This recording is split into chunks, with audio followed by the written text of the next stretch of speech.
Welcome everyone. For those of you who've been listening to my podcast or paying attention to my YouTube channel, you probably noticed I haven't done any interviews before. So, I mean, I've been interviewed on other people's podcasts, but actually I decided, hey, why not? I got a lot of great colleagues and friends around me. Why am I not talking to some of them who I think are doing awesome and incredible work? So, with that said, I want to introduce my good friend Lama Karma. We're going to chat today about both his Dharma work as a Dharma teacher and especially his work with Anuma. Anuma on the website, it says Anuma is a digital. It offers digital group therapeutics combining virtual reality with the science of psychedelics, investing the future of authentic human connection. Inventing the future of authentic human connection to address the global mental health crisis. So welcome, Lama Karma. It's really nice to see you. It's just as a friend, it's nice to see you after a while too. Thanks, Scott. Yeah, and thanks for inviting me. And it's always, we have a genuine heart connection, as Dharma brothers, and also through our teachers and lineages. And it was great to finally find you in this life, and I look forward to whatever we're doing from this point. But yeah, thanks for having me. Beautiful way to put it. Yeah, totally, man. Same for mine. Dharma brother for life, or lives, as probably is more realistic. Depending on your frame of reference. Yeah, exactly. So yeah, I thought to start off talking, just introducing you to I did a brief introduction, but Lama Karma is a Dharma teacher in its own right. He was able to complete 2 3-year retreats at what's now Palpung Tupten Choling, right? Yep. In upstate New York. And how long have you've been teaching Dharma? For quite a long time, yeah? Yeah, since I came out of that second retreat in 2011. Okay. And also Lama Karma is the head, or I don't know the title. You're the head of a retreat center in Tennessee, Milarepa Choing, right? Yeah, we just call it Milarepa Retreat Center because of awkward Tibetan acronyms and things. So yeah, Milarepa Retreat Center in the Smoky Mountains in Tennessee. Cool. So maybe if we have some time, we can get into that too. Yeah. And you're currently living in upstate New York, right? Yeah. So we split our time between here I'm in Saugerties, Woodstock area, and then in Tennessee. Yeah. Cool. So other than Lama Karma being an awesome dude and friend, like I said, the reason I wanted to have him on for my very first interview, actually, he was one of the first people I thought of, was just because of some of the awesome work he's doing, both, of course, as a Buddhist teacher and meditation teacher, but also, as I said, with Anuma. So kind of in your words, Lama Karma, what is Anuma? I think when we were initially, just for the audience here, Lama Karma has been asking me many times, hey, you should try this. And, I'm like, I don't have a VR headset, a virtual reality headset. He's like, oh, you can get one easily. And I'm just kind of like, oh, okay. And I'm kind of not so serious about it. So unfortunately, I haven't tried it. So that was kind of my first thing to kick off our convo was I'm curious, like, how you would describe Anuma to an outsider who hasn't done it before, like me, and maybe someone who does meditate, already, like me. So yeah, I'd be curious what you have to say about that. Sure. Yeah.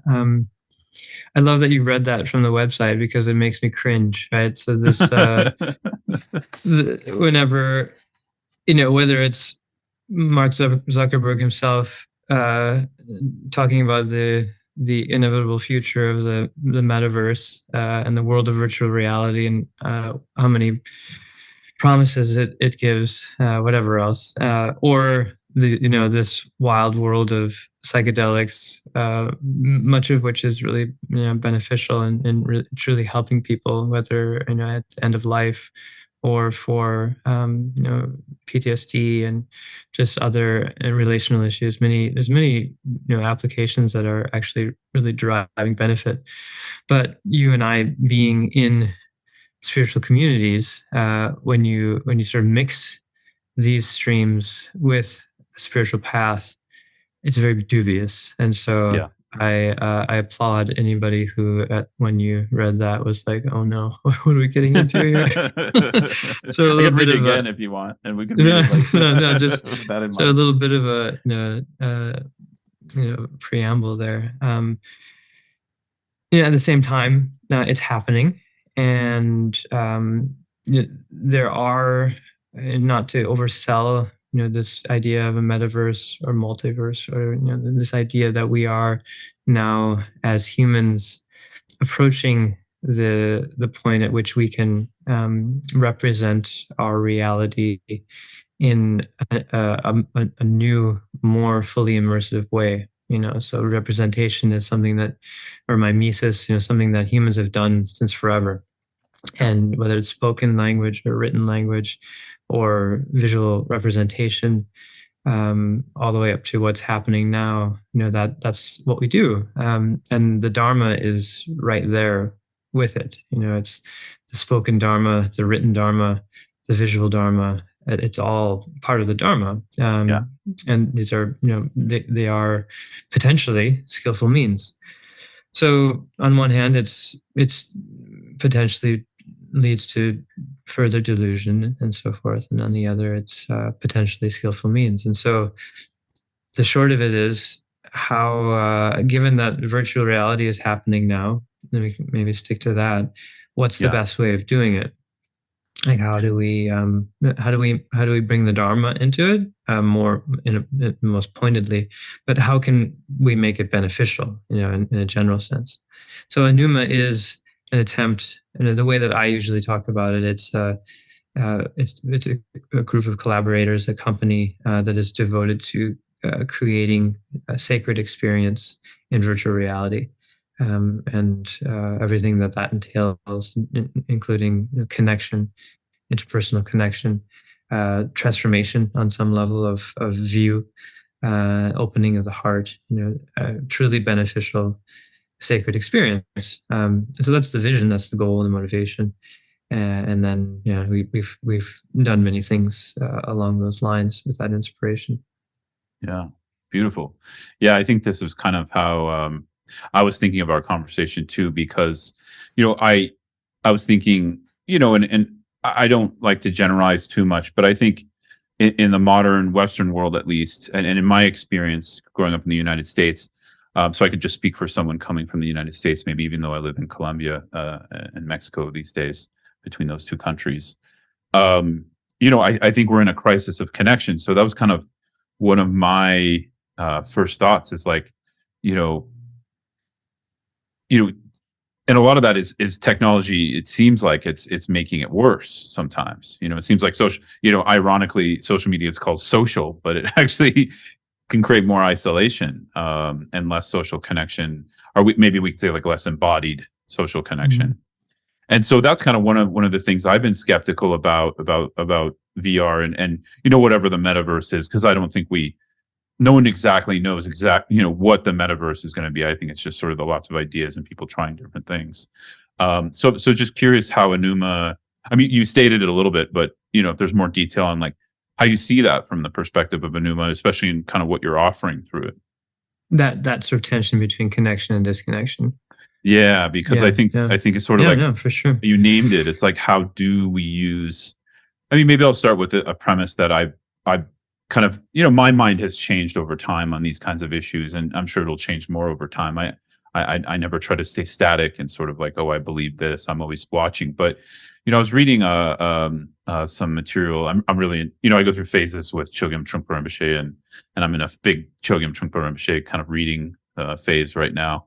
And he was saying it's very naive to think we can like go back to kind of primitive human culture. And he was saying there's a lot of good things about more primitive tribal living, earth living, etc. And he was like, but he was also very realistic in his opinion was we're not going to go back to that. And so we have to learn to, he called it, I'm paraphrasing, but it's pretty close to what he was saying. We have to learn to work with the machines, and we have to learn to integrate Dharma with the machines. And I thought, wow, I mean, so there's a lot to say around that, but I want to hear more from you. So just with that premise, kind of like, how do you see that, and what are you guys doing to work on that? The first thing that comes up is it might seem tangential, but there's a great book called The Spell of the Sensuous by David Abrams, and he talks about how early on Plato was so suspicious of writing, like something we take like so totally for granted. And he's saying, this is probably not a good idea. And Abrams does this amazing sort of weaving of a story where showing how coincidentally, perhaps, but probably not, at the time that we as humans learned to represent our reality in the written word, there was a loss of the animistic sensibility, the sense that the world is alive, that rocks, trees, plants, everything is alive. And you might argue that, well, actually, you can create poetry and re-imbue these things with life. And so, there's always going to be these flip sides. And as in the context of Dharma, it's not about being optimistic or pessimistic about what is developing. It's about being skillful and actually intervening with the proper view and motivation. And so, same thing here. It's like, okay, now in virtual reality, we can immerse ourselves into what amounts to, in many ways, a lucid dream, where we can make mind manifest, which is kind of the etymology of psychedelic, mind manifesting. Your thoughts can manifest in different ways, and that hasn't been done before. Not only that, but we can also bring people together from different geographical locations, not just through Zoom, but in a felt experience. And again, not in the metaverse way where we can now do business around a table from corners of the world, but rather we can feel one another and exchange meaningful prayer. Basically, we can pray for one another. We can hold sacred space for one another. And that, other than in the kind of psychic domain, that hasn't really been possible for normal people. Right? And so it's really huge. And not only that, but we can occupy the same physical space, which is a friend of mine who is one of the main developers, coined this new phenomenological thing called coalescence, where you and your energy body and my energy body can intermingle in such a way that there's a felt experience of union in some way. And so there are new advantages to all of this, for sure. And at the same time, there's going to be a flip side. There is a dark side to all of this material.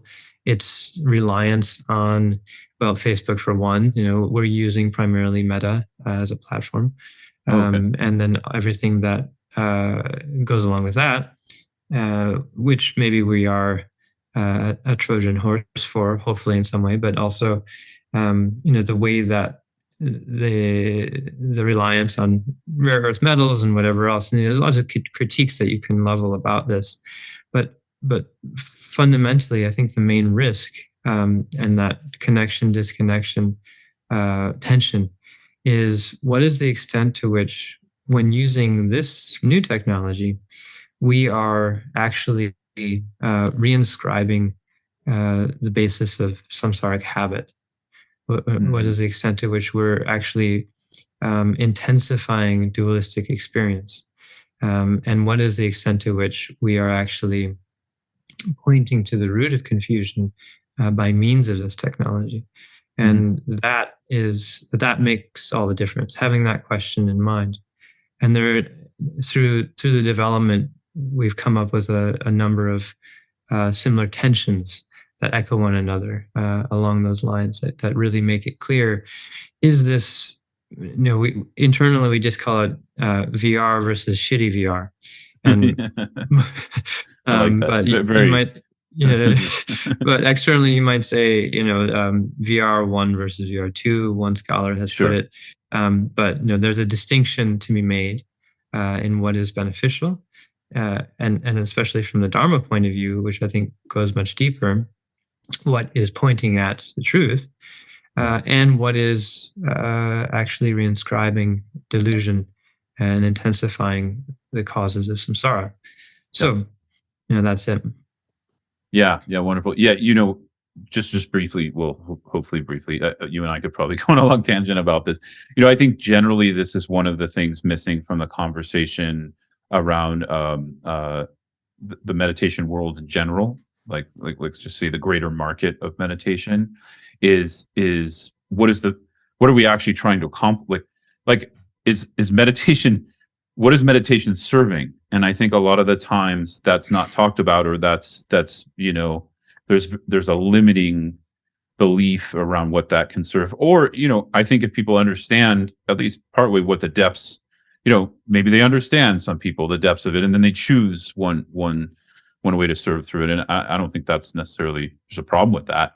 But I do think this idea for us, because being in both long-term practitioners in Tibetan Buddhism, this idea of view, what we call view in Tibetan Buddhism, what are we trying to get used to? What are we bringing about through meditation? So actually meditation is much less about the technique for us, and it's more a tool in service of actually transforming or shifting our perspective into I guess in one way at first it looks like a religious view. I mean, for me it did 20 years ago, and now it doesn't.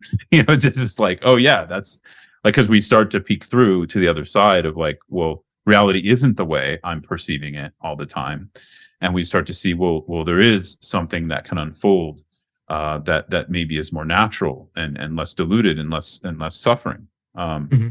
So, I think that's really great. You guys are thinking about that in relation to VR, in relation to Anuma and the products you're developing, because it's again, I think already I would say like that makes a huge difference to me, because it shows VR is the tool, and then of course what you're offering through it, but there's a view you're trying to get. And so I guess I'd love to hear your thoughts on that if you have any. You kind of already spoke on it, but also I kind of want to hear, like, my second question would be, why VR? You said a little bit about it, but like do you think VR is particularly apt at maybe a method for what you're trying to, the view you're trying to bring about through it?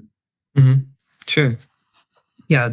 So the first part is a bit a larger question for sure. And how does the view manifest in the work that we do? And I guess, and it is related to the answer to the second question. And maybe I start there. So my childhood friend, a really close friend of mine, had fell. He fell from a cliff, 30 meters, which is kind of there's a motif in Zen Buddhism about that kind of thing happening. And so at that time, but it literally happened to him. Literally happened, and he fell, and his body was crushed, and he was dying, watching himself die, and had an out-of-body experience, what might be characterized as a near-death experience, and has been, and that sort of has informed certain things for him after that point. And that was when I was in my first retreat, and I remember that happening in 2008 or something. I really encourage, and he and I were close, and we've always tried to collaborate, like do something together, rather than just, sort of be our goofy selves, but really create something beautiful and beneficial. And it's always been, we've never really been able to find it. And he's been painting some Tara murals, and he completed one in Portugal. And I went there to do the consecration. And we were talking, and I said, he was talking about his near-death experience. We were talking about deity yoga. And I was saying, so what was your experience at that moment when you were approaching death? And he said that, I really felt a sense of ease and peace about what was happening. And then he said, I was watching my body in the form of energy, just as an energetic manifestation, and particularly the heart center, pulsing with my breath. And that pulsation was diminishing as my life force was leaving. And so then I asked, what what do you think would happen after that light uh, went away and disappeared? And so this is a question about Dharmakaya, basically, this aspect of the bardo of Dharmata dying and so forth. And that's the question, right? And so then I said, you should really put this forward. Like, you should talk about this experience with people. You should make this, something that's really central to everything that you're doing, because it's so potent. And then that was sort of a seed. And then later I jumped on to the Anuma crew, and they asked me to help them develop a contemplative experience. And so he had previously developed the environment, which is, and this is relative to your first question, the normal virtual reality aims to be representational. In other words, it's like there's a desk, a wall, a floor. Your body has an avatar. You can choose what image you want to project to others, and there's a sense of it being real in some way. Yeah. But human, could we just say like human, maybe? Or? Yeah, like well, relatable. Like it's something familiar and that subscribes to our preconceptions about what is up and down, left and right, in and out, all that stuff. Me and you, all of that. Yeah. But the Anuma environment is radically different because it was developed out of his near-death experience, where instead of avatars, we manifest as energetic clouds with a luminescent heart center. So there's no detail about a person. And instead of a representational environment, it's just open space. Sometimes there's a starscape. Sometimes there's a suggestion of a floor, just so people aren't having vertigo. Sometimes that floor goes away, and you're just in space without a ground. And so what happens just by means of the aesthetic is that people feel, just going into the environment, free in some sense. And there's a freedom in terms of not being obstructed or burdened by the heaviness of habitual grasping to phenomena. That is relaxed, and there's a sense of ease. And then there's not being burdened by my self-image, because it's a multi-person experience. Everyone is appearing in the same way. And even though there is that anonymity, there is, for some reason, paradoxically, deeper intimacy. And so what happens when you get in there is you open up. And that's just as a function of the design aesthetic. And that is, I credit that to my friend Dave Glowacki's experience and his vision in creating that. So then I came into that and said, okay, what can we do here? How do we make, it's a sadhana, basically. I don't have a license to write a sadhana, of this or that deity or a guru yoga or whatever. I could do that, but it would be kind of suspect. Will start appearing as in Terma, I could pull something out of some crevice, or just pull it out of my ass or whatever. But it's not. It's suspect, right? But here it was like, oh wait, this is a different place, and there's different rules. And maybe if we are based in the view and a good motivation, we can create what has the feel of Vajrayana sadhana, not explicitly, but in a suggestive way. Namely, my body is pure. My body is not solid. My body is my Buddha nature radiating. Your body is also your Buddha nature radiating. How do we celebrate that? How do we unfold what is limiting that or obscuring that through a choreographed guided meditation? Yeah. And so here we have, normally we are in a bubble of our own virtual reality. Our habits are our world, me and my world. It's completely conditioned by habit. Now, virtual reality is a bubble within that bubble. So it's either double trouble, because now you have to work yourself out of to an extra layer of delusion, dualistic situation, or because it's virtual and not real, it's kind of it's a liminal experience. It's a little bit left of Mm. center. So now you can have perspective on your reality habit and say, Yeah. okay, I'm making this up in some way. This is my projection in some way. What now if I go into a virtual environment? How do I bring that perspective here? Coming in and out of it? How do I work with the phenomena and experiences within that environment so that they erase themselves in Mm. different ways, so that they dissolve, so that whatever residual grasping there might be is felt and then released? How do we continually use moments of dissolution and the integration of prana and mind, in different ways of moving to point to what is beyond habit? And so Yeah. we developed this experience called Ripple, and a lot of it uses the dynamics of Tonglen, and also aspects of Osa, of clear light yoga, Uh-huh. and works with that. And so that, the answer to your second question is, he's just my friend. He's a researcher. He's got a lab. He's into VR, and I love him and want to collaborate with him to make something cool and beneficial. The answer to the first question is, how, given that VR is virtual and we're already in virtual reality, how can we work ourselves out of that situation to, a genuine insight? Yeah. And it works. Not for everyone.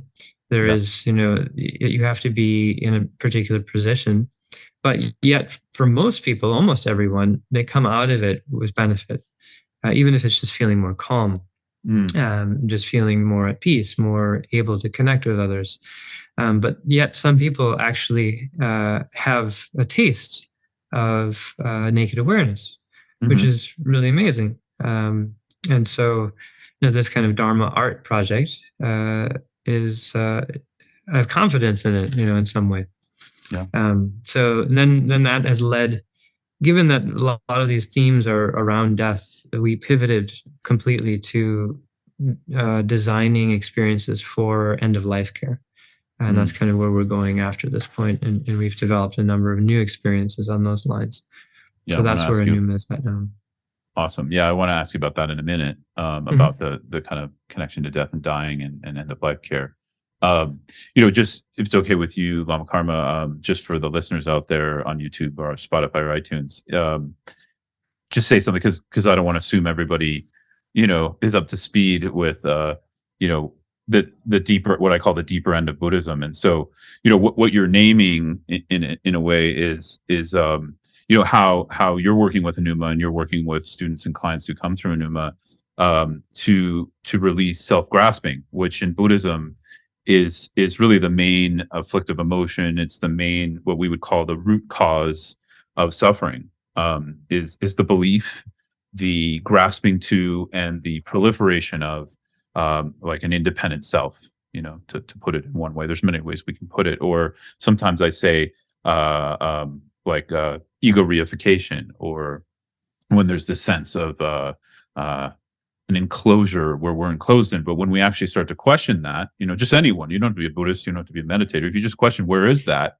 it's very difficult to find. So it brings into question, well, what is the self? And so a primary aspect of Buddhism is looking into that through many different means, through analytical meditation, through resting meditation, through all kinds of different practices. But that is the fundamental principle of what the Buddha taught, that is liberative, that liberates us from suffering and its causes. So, sorry, just a little, just wanted to kind of connect those No, two yeah, together, because that's wonderful. Yeah. yeah, because you're really pointing that out, that for you, I mean, I'm also really curious about your personal experience. In the sense, like, you're watching other people. You name naked awareness. Also, some of the audience listening might not know what naked awareness is. This is related to the more tantric or Vajrayana forms of realizing what I just described, or recognizing what I just described, that we aren't this fixated, center of self, that actually it's much more of a multiplicity. So I'm curious, like, if you have more to say about that, just based on what I was just saying, or also, your personal experience with it as a longtime meditator. And then And I'd like to hear more about kind of the clear light experience, how you're differentiating between, these experiences of, I think you named, there's like the more the Tonglen kind of work, which is giving and taking practice in Tibetan Buddhism, and then the clear light, working with clear light yoga. Mm-hmm. Yeah, well, there's a lot there. Okay, so sorry, maybe too many questions. No, this first aspect of grasping, in Tibetan we say zinpa, and it's dagzin, self grasping, but also nidzin, grasping to two. That and noticing that when there is self grasping, there is a correlative grasping to reality habit, the things outside of that self that then appear. And to the extent that there is grasping to self, there will be solidity of objects. And conversely, when self-grasping is released, phenomena are able to play, to be more humorous, dynamic, open, creative, and so forth. And so there's a dynamic there where grasping increases solidity. It also increases polarity. And so the more self-grasping there is, the more the sense that what is objective is out there, over there, different from the self that grasps. And so these dynamics that we can trace through different aspects of Buddhist teaching come into focus very directly in VR, where dualistic experience, it has these qualities of my grasping creates the sense of separation and solidity, and not only that, but my experience is representational. I'm living through the filter of the preconceptions I have about the world. I'm looking at the world through a map rather than the territory itself. That map is conditioned by my habits, my ideas, and it's conceptual. It's a conceptual map. That's a good point out. Conversely, when self-grasping is in some way released, that representational aspect starts to become more transparent to the actual terrain, and the solidity dissolves, and the estrangement, the separation, becomes more intimate. So now, on one hand, we have representation, solidity, estrangement. On the other hand, we have, instead of representation, immediacy.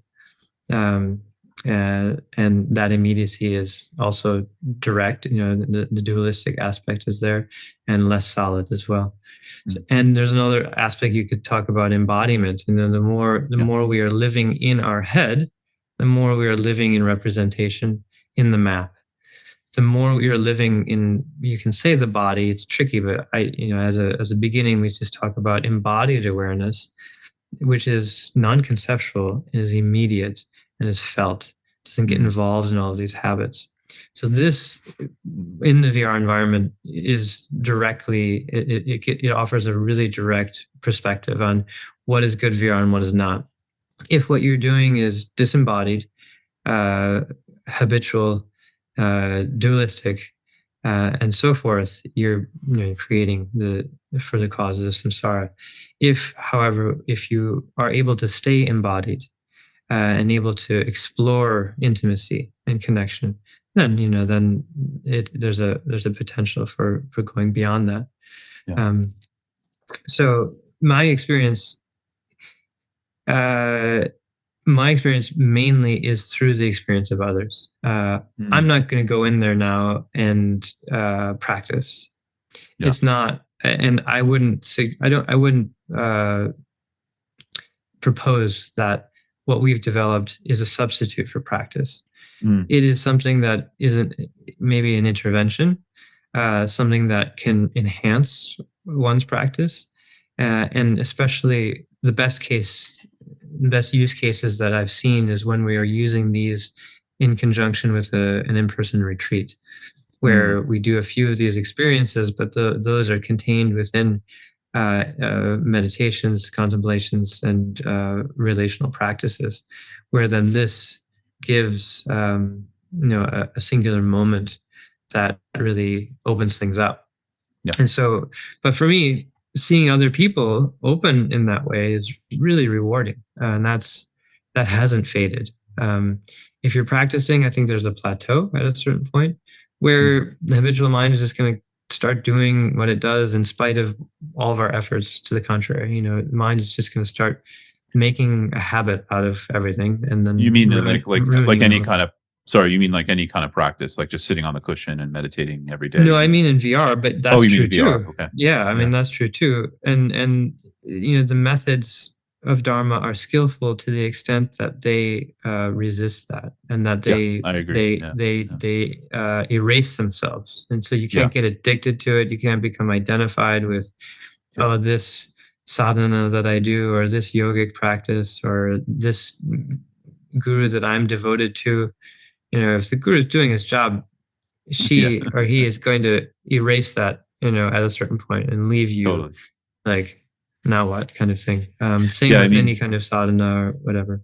yeah, just to point out briefly, I mean, to me, this is the key point of like when we're using anything as a skillful means, it has to do that, I mean, that has to be part of the premise of us watching how this is interacting with ourselves and others, is like, is it actually reducing ego clinging, or is it just creating another kind of materialism?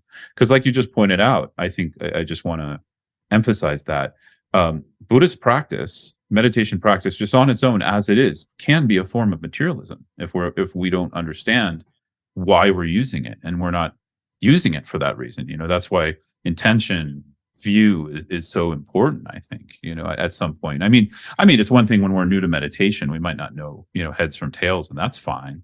But at some point, we're going to want to mature, and that's when I think this becomes so applicable. So that's really heartening to sort of see that you guys are really it sounds like you're doing a lot of there's a lot of research involved. There's a lot of trial and error, and just seeing like, is it how do we make this method through VR not fall into spiritual materialism or any kind of materialism for that matter. Yeah, and acknowledging that it's actually inevitable. The ego is what is doing the spiritual path, and so all along the way, the ego is going to be co-opting the process inevitably, because if it weren't doing that, there would be no reason to be on a path. So it's constantly co-opting the process. But the question is there refinement of that? And Zonzo Chenser Rinpoche often quotes, Longchenpa about how the methods we're using should be like a whetstone and a blade. That when you're sharpening the blade on a whetstone, the sharpness of that, which is the wisdom, is something that occurs through mutual exhaustion. The blade is rubbing itself away, the whetstone is being rubbed away, and eventually they exhaust themselves. And if that is the quality of the method that you're using, then it's more of a fail-safe. It doesn't mean that you're going to spin off in some weird way anyway, because you still have an ego, right? But until that point, that's a hallmark of a wisdom method, right? And that's something that we should be looking out for. Yeah, I love that distinction. I love that quote from Songsur Kensei. Wonderful. Yeah. So I was thinking. So it sounds like to me like your experience. I mean, actually, one thing I'm noticing through our conversation is that actually it sounds like the way you guys set up the design of the VR experience in Anuma so far, at least with Ripple, it sounds like that experience. It would be it would be like kind of boring alone.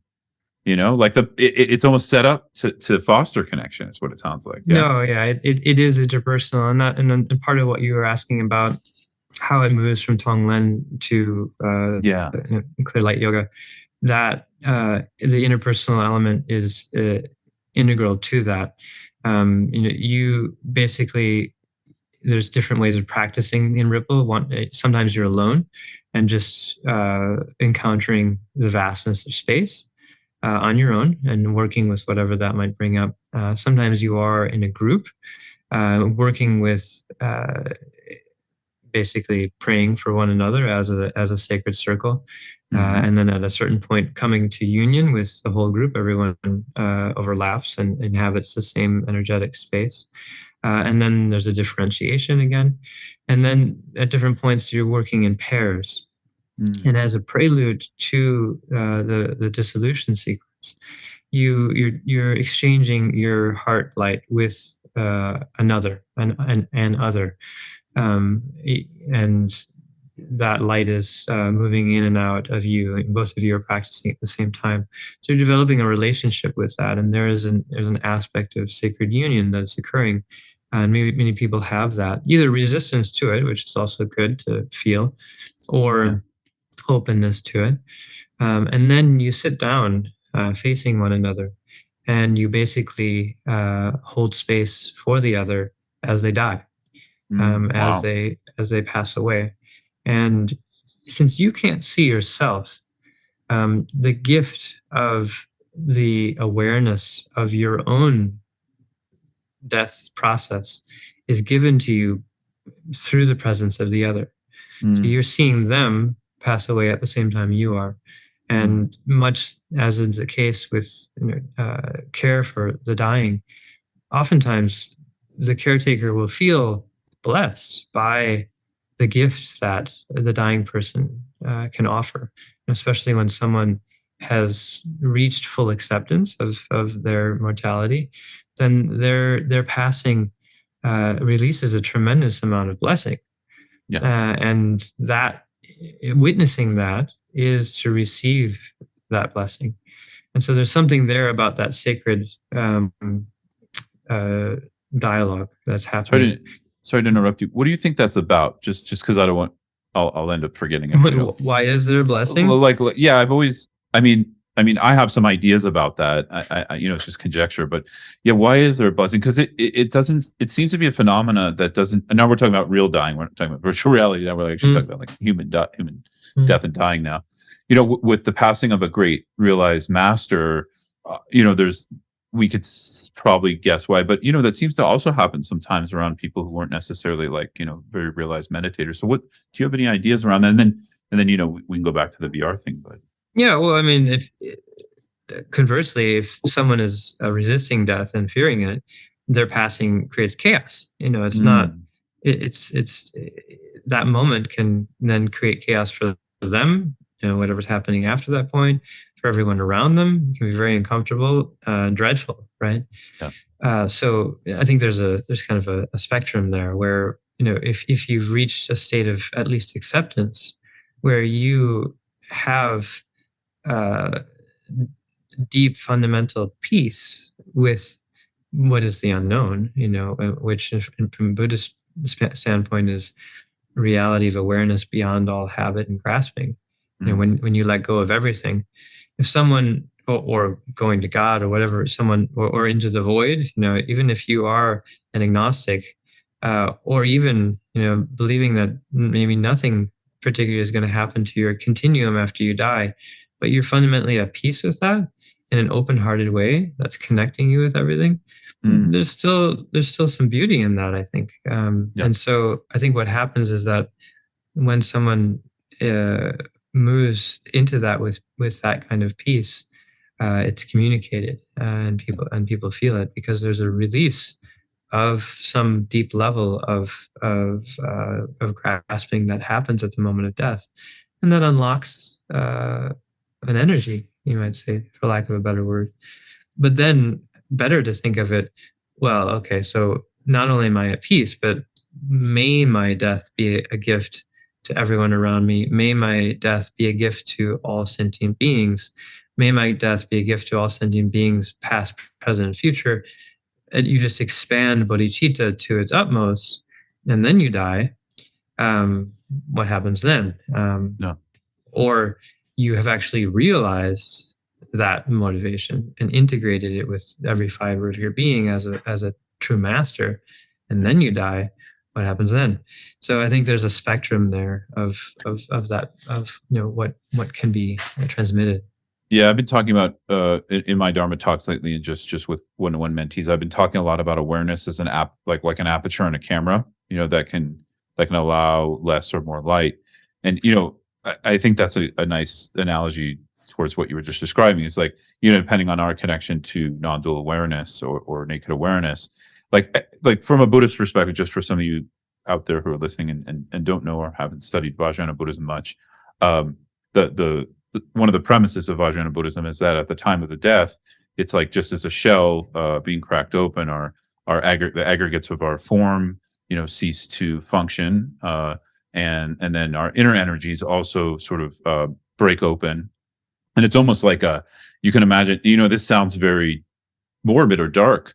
If we don't have the perspective that underneath that egg is, you can imagine this extremely pure, light, and it's not literal light, but we often use that term in Tibetan. They often use terms that refer to light as an analogy. And so, when this happens at the time of death, everyone, no matter if they're a meditation master or, frankly, like could be even just a really shitty person. We all experience a very brief moment of this pure nature of mind. This is coming from the Vajrayana perspective in Buddhism. Now, not many people recognize that at the time of death, right? So for people like Lama Karma and I, part of our motivation for Dharma practice in life is to be able to, I think so, I don't want to speak for you, but it is to train in it in life as best we can, so we can rest in that and expand that. So going back to that aperture, expand that at the time of death. So going back to that aperture analogy, it's almost like kind of what you're saying. It's like a spectrum. So in that sense of like everybody's connecting with it, but some are able to expand that more, or we could say like allow it to be more expansive and rest in that expansiveness, maybe, right? Yeah. So you were talking about Tonglen, and we didn't define Tonglen too much, and I'm just looking at the time here, because actually I think we're good, because I'd like to kind of mostly talk about a little bit more into death and dying and how Anuma works with that. But it sounds like what's happening is some kind of virtual reality Tonglen with the design you described already, and then that's shifting into a clear light yoga as the person dies. So I'd love to hear, maybe you can introduce some of our listeners to kind of like a very brief synopsis of what Tonglen is from the traditional perspective, and maybe a brief synopsis of what clear light yoga is, and then maybe describe how that connects to Anuma. Mm-hmm. Sure. Your video froze for me, but it might not be a problem. Oh, you're fine. Yeah. So with Tonglen in the traditional context, there's many different ways of practicing it. There can be, there's a way of practicing it that is very much in line with the Mahayana. In other words, exchanging oneself for another, inviting their adversity, their suffering into oneself as a way of counteracting self-grasping, self-cherishing, and then offering one's best qualities to that other person, inverting the normal habit of keeping what's best and giving what's less. And so there's a method of doing that. There's a more tantric method of doing that. But there's also a way of doing that in terms of awareness, where it's not so much about an object, even if we are in the presence of another and we're practicing in this more awareness-based way. It's just about accepting and welcoming the totality of what is, and feeling maybe our resistance to being that vulnerable, breathing it in. And then as we breathe out, just offering, releasing, opening. And so it's a practice of mutual opening. We're opening to what is around us, and we're opening what is usually withheld and offering it panoramically. And it's a way of more working on the level of duality, that sense of separation between self and other, opening through that.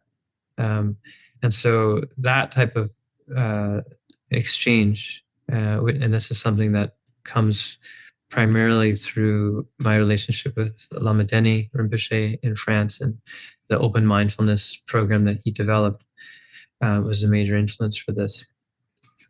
So we transposed that into the VR environment, along with so the previous Kalu Rinpoche developed a cycle of yoga called Nangpa Yoga, which was an accessible way to practice the Tibetan yogas, which are generally take a lot of preparation and are not for everybody.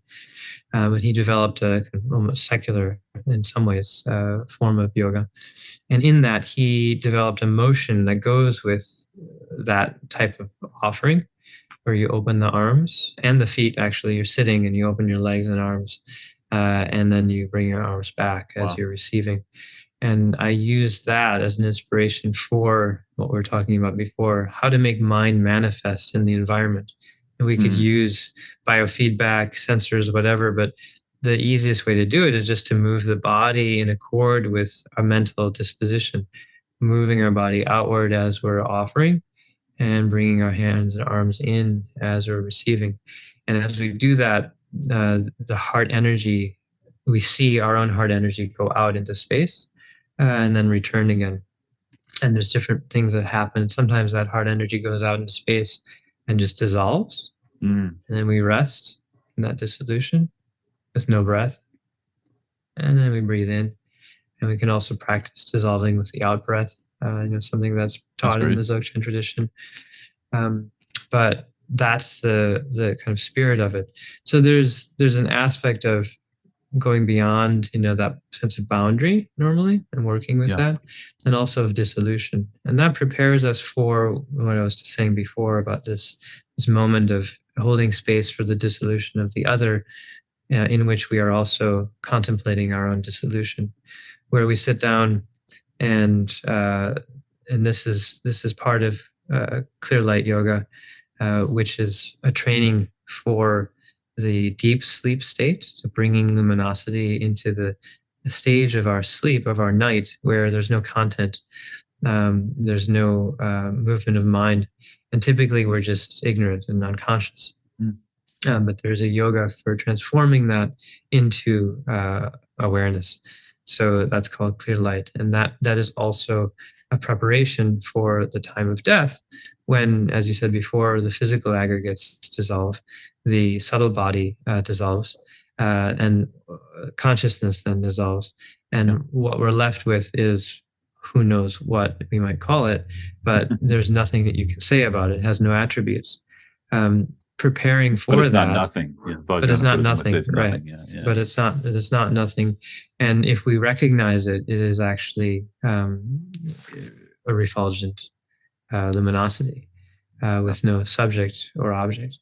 And so that clear light yoga that we train in for the deep sleep state has a lot of relevance for the time of death, when we lose all reference points. What remains, if we can, like you were saying before, if we can recognize that, that's very beneficial. So at this moment of dissolution, we watch the other person's light throbbing and fading, and there's a way of breathing and going that, and then it dissolves, much like in a completion stage sadhana, the dissolution into a drop of light, and then that just vanishes. And at that moment, there's a reflection on what remains. What is that? It's not nothing. How do we, just different instructions that I give at that point. And then it comes back, and it comes and goes. And at this point, then it's a Vipassana practice that has to do with the Vipassana, meaning insight, looking at so things arise and things disappear. What is the continuity between things happening and dissolving? How do we start to point out something that's beneath that or within that aspect of continuity? And so then there's instructions for Vipassana at that point to help people to integrate the movements of mind, manifestation and dissolution. And then out of that, then our bodies manifest, everybody's back, and the group is there, and then we come together, and then that's an opportunity for sharing and exchange. Beautiful. Wow. I felt like I just went through that a little bit just hearing you talk. Cool. Yeah. I'm like imagining it. I'm doing the VR in my mind. I could picture it. Beautiful. And like you said, it sounds like there's a lot of, I mean, obviously it's in a group, so there's connection, and you've already done a lot of activities to make, that connection stronger, it sounds like. But there's, how do you say it? Okay, well, maybe I'll shift here. So with that, then how are you guys? How are you working with death and dying? Because you told me that a little bit briefly when we were chatting before this, that you're thinking of Anuma also as a way to help people who are actually dying. As a way to use VR. I mean, which sounds like, because we were talking about earlier about like, well, how do we use technology in a healthy way? I mean, we're talking a lot about traditional Buddha Dharma here, especially Vajrayana Buddhism, but it sounds like part of the mission is just to help people to live and die in a healthier way through VR. Mm-hmm. So I'm really curious about that, and what you just described for us as Tibetan Buddhist practitioners would be a meditation to work with death and dying on a very profound level, right? But anything else you want to share around that? Is there other things? Kind of, well, that's the whole next chapter, right? And so starting in September, we developed 3 new experiences that are comparable in terms of complexity to Ripple: choreography, scripting, music, the whole thing, programming. 3 new experiences that run about 35 to 45 minutes, and developing that with the intention of it being a program that the primary participant, someone who has received a terminal diagnosis, would invite whoever they want, their loved ones, people that they want to share this with. And primarily the benefit, and we've done many sessions already, and we're continuing to gather data on this, but the primary benefit is just the way that it allows families, maybe or loved ones, to be vulnerable with one another and address the fact that their loved one is dying, and for that loved one to be regarded. It's not something that you need to skirt around anymore. Like, here's a safe space where I can actually share how I'm feeling. You can share how you're feeling. And it's held in a context that is acknowledging mortality. And it's not trying to get around it in any way. It's not throwing in your face either. And there's a kind of a degree to which we actually go there if the person wants that and is ready for that, or we don't, and just allow that arc to do the work it does on its own. And so we ran a program with 8 women, all of which have terminal diagnosis, who were a cohort, and they ran through it, and all of them were so touched by it that they decided to take our offer of doing these experiences on their own with people that they would select.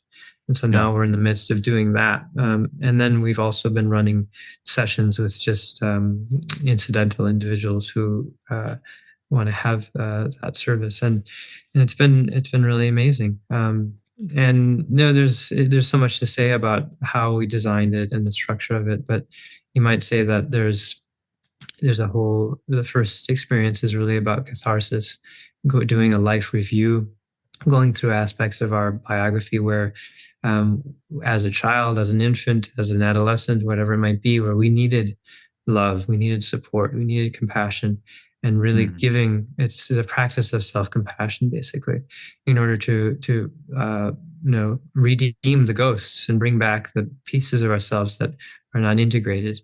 And so there's a whole experience of that. And the second experience, and that's called life. And the second experience is called boundless. And this is similar to Ripple in some ways. It's a way of creating an out-of-body experience that ends in a dissolution.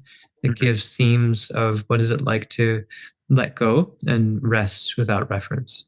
And then the third experience is called life, offering. And this is a way of... there's kind of a central light, and people go into it and publicly held in the presence of others, and let go of whatever might be burdening them, and then later on calling in blessing and assistance. And through the presence of the group, their kind, loving attention, then everyone has this experience of blessing, basically, and then it ends with a sequence of reflecting on what gift, ideally, if the primary participant is open to it, it's a way of honoring each person. Reflects on what is a quality that this dying person has that I want to steward, that I'm committed to developing more fully in myself, and going forward in life. Giving that the dying person a sense that they are in some way living on through their own virtues that they then appreciate, being mirrored to them by the others, and then the primary participant reflecting on, like we talked about before, what is a gift that they want to give to the world. Normally, dying people feel like everything's being taken away from them. And that they have nothing to give. But how then is this an opportunity to recontextualize that as their condition is actually an opportunity in some way, without sugarcoating it? And by this point, there's such an intimacy with the group that it's very genuine, and it's very emotional generally. Yeah. So that's the kind of arc of things, and then between there's calls and opportunities for integration and so forth. Wow. That sounds not only, I mean, obviously really powerful, but amazing, like an amazing service. I mean, there's so much wonderful work going on around death and dying now. Just because it's, I think, becoming at least a partial cultural recognition of like how much we ignore and suppress it, and that it actually just makes it worse. It doesn't make people die better, more happy. It doesn't help family, when they've lost someone. I lost my mom at a young age, when I was 16, and I can relate to a lot of this. I mean, I had to do work like this on my own, over time. Not exactly that, but I didn't have that time with her, to do this. And I would have really appreciated something like this. I mean, that's pretty amazing because it sounds like it's like, I mean, my experience with my mom's death, for instance, was. It's continued to be beneficial for me, and mostly because in Buddhism, and we center it as something to actively think about. We center it as, life is only life in relation to death. And so for me, it's been kind of one of the, an experience of the Buddhist path giving me that gift of being able to relate to her and her death and her life in this context of my life and my death. And so it sounds so beautiful. Like you're offering that to people in an experience where they're not necessarily, they don't have contact with the Buddhist path or they're not Buddhist or they're not, whatever. They could be anything. So that's pretty awesome. Yeah. And that's the effort to not have anyone be turned off because of a particular worldview or metaphysic, that, and being able to have a full spectrum of beneficial things to do and contemplate that are not secular, that are sacred, but are also not limited because they're coming from a particular tradition or worldview. And so, if there is a worldview, that it is continuity, that this is not the end in some way, and that we are. It's not explicitly made clear, but that is behind everything. So at least that, but. That is really important to be able to meet everyone where they're at. And then, if there are mind teachings that are typically reserved for people who are practitioners and are ready for them, in this case, it's just something that sort of blows over. And it's not, if you get it, amazing. If you don't get it, it's not going to affect the experience at all. And it's not going to detract from the benefit of what you're doing. So at least for me, it was really important to have at least 1 minute at some point in the whole arc of something that is actually talking about the Bardo of Dharmata, this moment of death. And if you get it and it touches you, that's fine. But even if you don't, you might not even notice it. It's fine. No problem. And I should say also that it's really beneficial for the caretakers as well. So doctors, hospice workers, palliative care people, this makes the work that they do so much easier and so much more effective, and it allows them to care whereas in a lot of cases, it's not so easy to really get through. So yeah. Anyway, Wonderful. Yeah. That I'd love to continue. I mean, I'd love to have another conversation after you're obviously testing it, but when you roll it out, because there's those touch points of the dying person, the family and close ones of the dying person, or the and then like you said, the caretakers, and often there's so much complexity between those relationships, and that you're thinking of all for three sure. is quite amazing. Yeah, family dynamics and care dynamics. And it's a lot of it. You can just go right under that, which is really amazing. Yeah. Well, my friend, the space has to be held. I mean, the space has to be held in a particular way. It's not you can't just plug them into this program and let it run. Like the facilitation is a huge element, and without that, it may not work. You might put it that way. But, that's a good point, because I think there's been this tendency in popular meditation that we're just going to make an app for that, in a computer program, or probably now AI, an AI will run it, and so and what I'm hearing is actually the VR is just kind of like the mechanism, but actually, because we started this conversation, I was really curious about connection and how is technology going to continue to does it innately disconnect us, or is that just how we use it, right? And we talked about that a little bit earlier, but it sounds to me like you guys, because there's that human component, the facilitation all the way through as the primary relational point, that connection isn't lost. So maybe that's kind of, I don't know if we have an answer, but I think that is an interesting thing to note, that when technology when we're using it as a means, maybe, but there's facilitation and there's always a human point of connection. Maybe it can go in some healthy directions, right? Yeah, and heart to heart and mind to mind. That level of connection is there and is facilitated by the environment and the technology. It can be. It might not be, but if it is, then it may be good. But yeah. Yeah.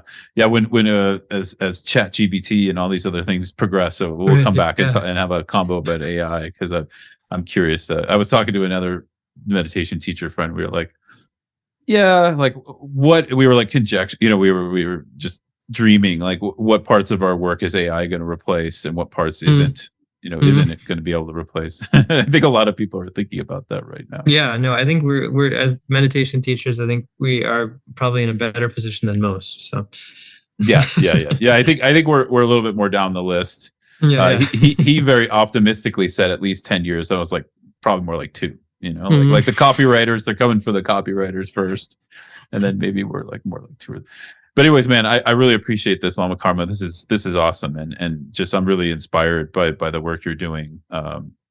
Just your general Dharma teaching as always, and through Anuma. And where can people check this out? On YouTube, I'll put a link in the description, but on Spotify and iTunes, it won't be there. So just where can they check this out more? Yeah, Anuma.com. Okay. Is the website, and then there's a wonderful article in the MIT Tech Review that came out a few months ago that talks about some of the studies that we've done previously, or primarily David Glowacki's lab has done, and that's where the psychedelic element comes in, comparing the outcomes to outcomes in psychedelic assisted therapy and mystical experiences and so forth. So you can look at that MIT article. Is really good too. Cool. You just reminded me, that was one thing I wanted to ask about that we didn't get time to. That's a whole wormhole, right? Yeah. But yeah, so just look up psychedelics and VR MIT, and cool. Find it.